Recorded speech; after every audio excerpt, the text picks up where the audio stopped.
અંશ છે, પણ એને માયાનો પડદો લાગતા પોતાનું સ્વરૂપ ભૂલ્યો છે. તારે એને આ વિચાર નથી લાગ્યો. એટલે લાલજી મહારાજ કહે છે કે લાલન જેને આત્મને ઓળખાયા એ તો મિથ્યા જગતમાં આયા. દેવને દુર્લભ એવો આ દેહ છે, એનો વિચાર નો લાયા. મનુષ્ય દેહ મળ્યો અતિ મોંઘો, આ ફોગટ જલમ ગુમાયો. જ્યારે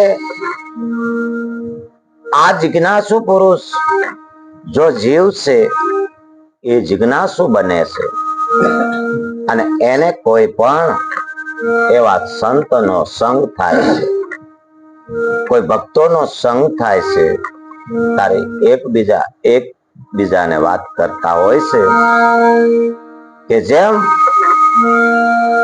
ધૂળ છે, કોઈ વડવાંગડ છે, કોઈ કાનકડિયું છે, એ રાતના બાળે દિવસના બાળતા નથી. અને એને ઊંધા માથે રહેવાનો રિવાજ. થોડો જાવ તો દિવસ અંધારું થાય એટલે ઉડે, દિવસ ઉગવાનો તૈયારી થાય તા પાછા એ આવીને ઊંધા લટકી જાય છે.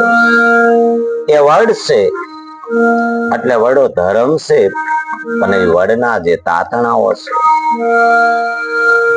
એની હારે એ ઊંધા લટકે છે. એટલે સૂર્ય કોઈ દી જોઈ શકતા નથી. ત્યારે પણ એને કોઈ એવો અનુભવી માણસ મળે છે, અનુભવી માણસ, એને વાત કરે છે કે સૂર્ય ઉગે છે, પ્રકાશ પડે છે. તો એ માનતા નથી કે ભાઈ પ્રકાશ સૂર્ય ઉગતોય નથી ને પ્રકાશ પડતોય નથી. આ તો પેઢીએ પેઢીએથી અમે નાત સહી તો કોઈ અમારા વડવો પૂર્વજોએ પણ આ વાત કરી નથી, અને તમે આવું કહો છો. પણ ઘટના એવી બની હતી, એક વડવાંગી ઊંધા માથે ટીંગાતી ને વડનું તાતનું તૂટ્યું ને હેઠું પડ્યું, સૂર્યને ઉગવું એટલે એને આમ હેઠું પડ્યું એટલે હમું થયું થતા એને પ્રકાશ જોયો, માણસ જોયા.